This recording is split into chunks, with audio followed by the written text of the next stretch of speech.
Hello, this is Jack from tofluency.com here with episode 7 of Ask Jack, the free series where I answer your questions about learning English and the English language. If you have a question about learning English, then please click the link here. It will take you to a form and you can ask me anything, and I'll do my best to answer it in this series. So let's have a look at the first question from today.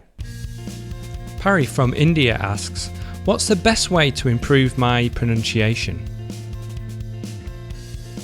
Thank you for this great question, Parry. So, improving your pronunciation is going to help you express yourself more freely in English. And in addition, it's going to help your comprehension too.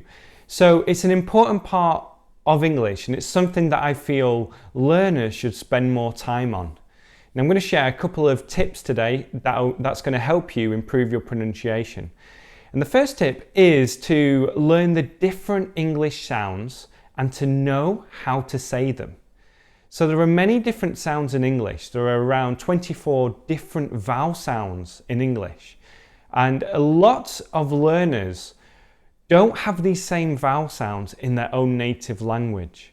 And therefore, they can't say them. They don't know how to produce these sounds. They don't know what to do with their mouth. So the first stage is to learn how to say the different sounds in English, because it's going to make you sound much better, and it's going to also help you with your speaking, because if you can say these different sounds, then you'll be able to just use your mouth in a more natural way, and your English will flow. It's going to flow a lot better. So learn how to say the different sounds. Know what to do with your tongue and with your mouth, with your lips. And I've got a great resource for you. I'm going to include that in the show notes. It's going to help you be able to do this and work on and to work out exactly what you need to do with your mouth for the different English sounds. The second tip is to imitate speakers. So to imitate audio that you found online, audio that you find anywhere really, and just copy what people are saying. And to take this a step further, what you can do is you can record your version and then compare it to the original. So you can listen to, for example, you can listen to a sentence from Friends. Let's just say Ross from Friends. Listen to a sentence he says, repeat it, record it, and then compare it to the original. And this will help you, especially when it comes to the connected speech, to the rhythm and the intonation, the stress, and everything else that you need to do to be able to improve your pronunciation. So those are two things that you can do to help your pronunciation. And I recommend that you spend time working on this, because it's going to help your overall English, and it's going to definitely improve your English speaking skills. Hunji from South Korea asks, what's the difference between travel, trip, tour and journey? Thank you for your question. Now, these different words can be confusing because they're used in different ways, and obviously they're quite similar. They might seem quite similar. We can use some of them as adjectives, verbs and nouns, and also there are many collocations with them. But instead of going into all the different examples and giving you like a complete overview, what I want to do is to talk about my holiday, talk about our vacation.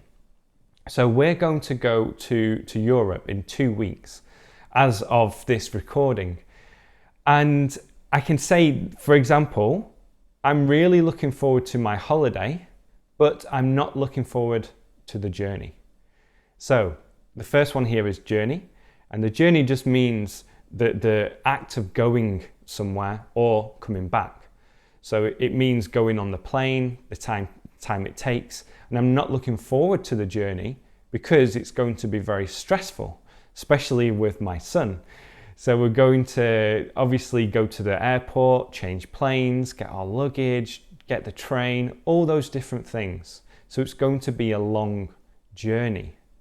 Now, when we get back from our holiday, people are going to ask us, how was your trip? How was your trip? So the trip is like the overall situation. And a lot of times it's used for short holidays, like a business trip or a road trip or a school trip. So that they're really short periods of travel where people are going away for a specific purpose. In our example, we're going away for pleasure. Now, another one is travel, and this is used a lot as a verb. So I can say, for example, I like traveling.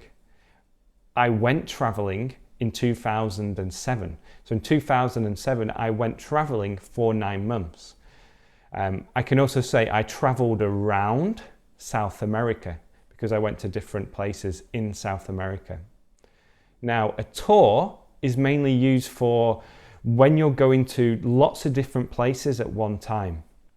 For example, a tour bus will take you around different places in London, and you can take a tour of London where you'll go to the most famous landmarks and museums, all in maybe 1 to 2 days.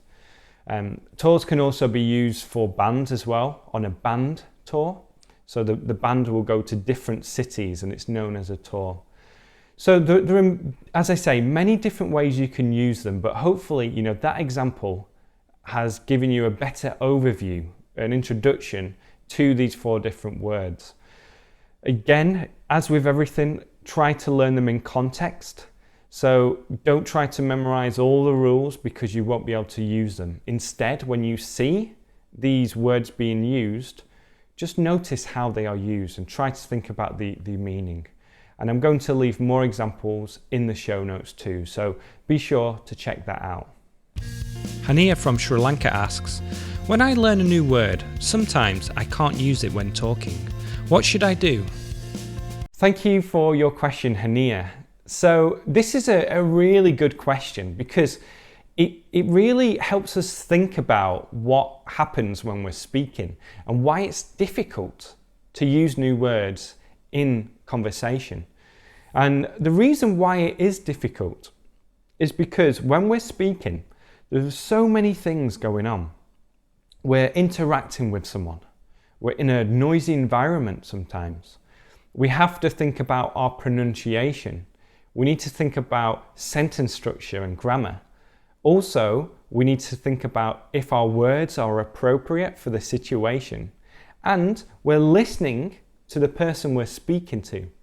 So many things are going on, and it is difficult to introduce new words that you have just learned into conversation. Now, this is why, or one of the reasons why, I always say, learn phrases, not words.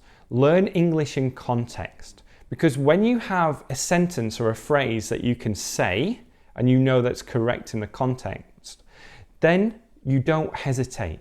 And you're not trying to be too analytical and think about all the different things that are going on. It just comes out naturally.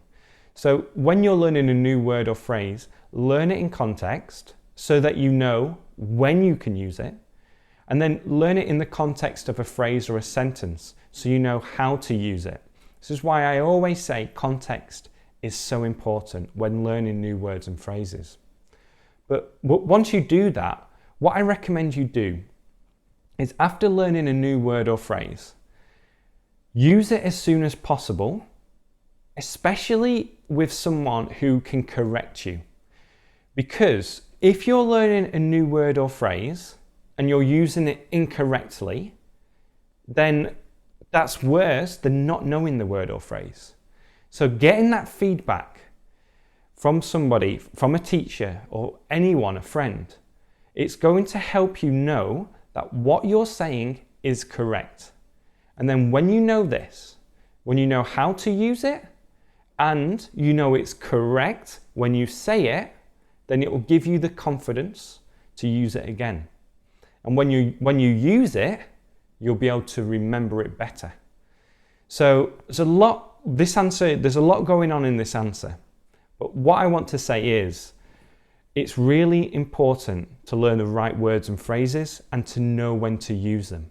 And when you use them, you're going to gain the confidence to use them in different situations and without thinking in the future. So I hope that helps. I'm going to leave more information again in the show notes.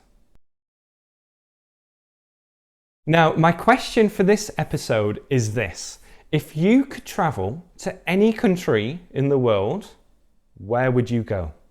So leave your answers below this video. Thanks for watching, and I'll see you next time.